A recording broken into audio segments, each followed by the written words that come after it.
ह्या सुद्धा गोष्टी फार महत्वाच्या असतात.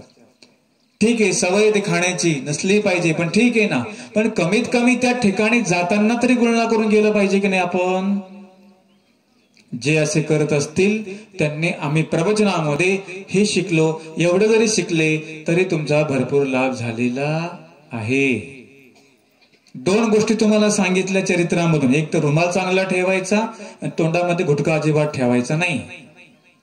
कोणी राहू, ज्ञानी राहू की अज्ञानी राहू, कोणाला सगळ्यांना नियम आहे तो. उलट ज्ञानाला फार मोठा दोष आहे. एक वेळ अज्ञान परवडला, जाणत्याला फार मोठा दोष आहे. कोणी का राहीना तो. या लक्षामध्ये गोष्टी ठेवा. तिने सांगितलं जा आंघोळ करून ये, हातपाय धुवो, आम्ही तुम्हाला भोजन देते. आणि मग जमदाग्नी रेणुकेने ती स्वर्गातली कामधेनू नावाची गाय बोलवली. आणि बोलवल्यानंतर ती गाय स्वर्गातून आली. तिच्या नाकातून तिच्या तोंडातून वेगवेगळ्या प्रकारचे पदार्थ मिष्टान्न तयार झाले. सगळे पत्रावळ्या वाढल्या गेल्या.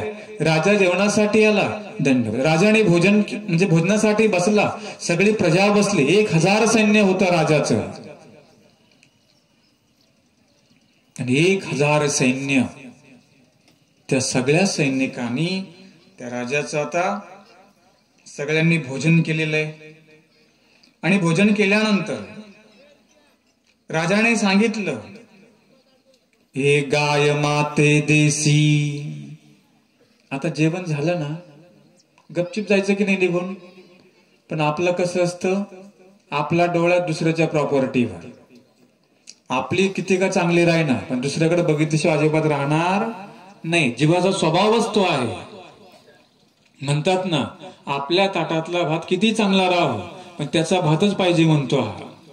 जीवाचा तो स्वभाव आहे. राजाने आता निघून जायला पाहिजे होतं, पण राजाने सांगितलं मला ती गाय पाहिजे.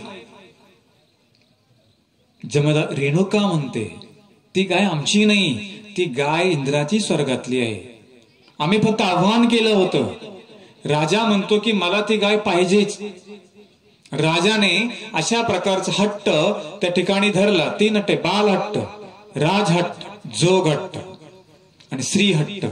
4 हट्ट असतात. आणि हट्टाला बळी पडावंच लागतं. तुम्ही प्रापंचिक लोक आहे, तुमच्या बायकोच्या आग्रहाला तुम्हाला बळी पडावंच लागतं. सीता तरी सुटली का? आग्रह केला की नाही तिने? काय आग्रह केला की मला त्या हरणाच्या बेंबीतली कस्तुरी मला आणूनच द्या. ते म्हणते कुठे कस्तुरी, हरण खूप लांब गेलो. नाही मला पाहिजेच. सीतेने आग्रह केल्या कारणाने रामाला तिकडे जावं लागलं आणि इकडे सीताला रावणाने पळवलं. कशामुळे? हट्ट, श्री हट्ट. बायसाने पण हट्ट केलेला होता. जेऊर मार्गी बायसाला वाटायचं देवाने जेऊरला यावं. स्वामी म्हणायचे मात्रा कवळीला जायचंय. आता बाईसा प्रेमी होत्या, पण आग्रह धरला. बाईसांना वाटायचं जर देव आमच्या गावामध्ये आले तर आमच्या स्वामींचं दर्शन त्यांना होईल, त्यांना लाभ होईल ना, अधिकार पुढे वाटेल, कोणाला भोजन घडल, अन्नदान घडल.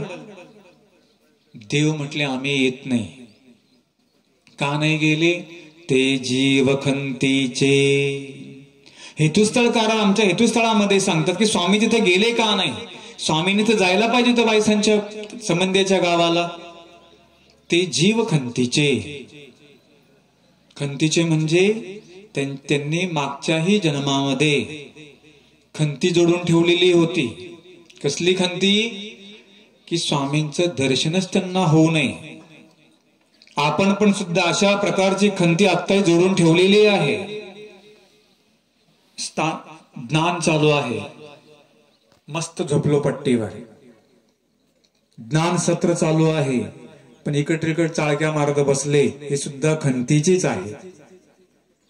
ते एखादा सेवेमध्ये आहे, तिथं बसून त्या ऐकतात तो भाग वेगळा, पण जो रिकामा आहे इथे नाही पोहोचला तो सुद्धा खंतीचा आहे. स्थानाजवळ जाऊन अभिधी केला, पाय पसरून बसले, निरर्थक बडबड केली, तेने करून सुद्धा स्थानापतीला खंती येत असते. प्रसाद वंदन करताना आला हातामध्ये विशेष, करतायत विशेष मंदिरामध्ये, पण बडबड बडबड बडबड बडबड खंती येते. मौन असलं पाहिजे.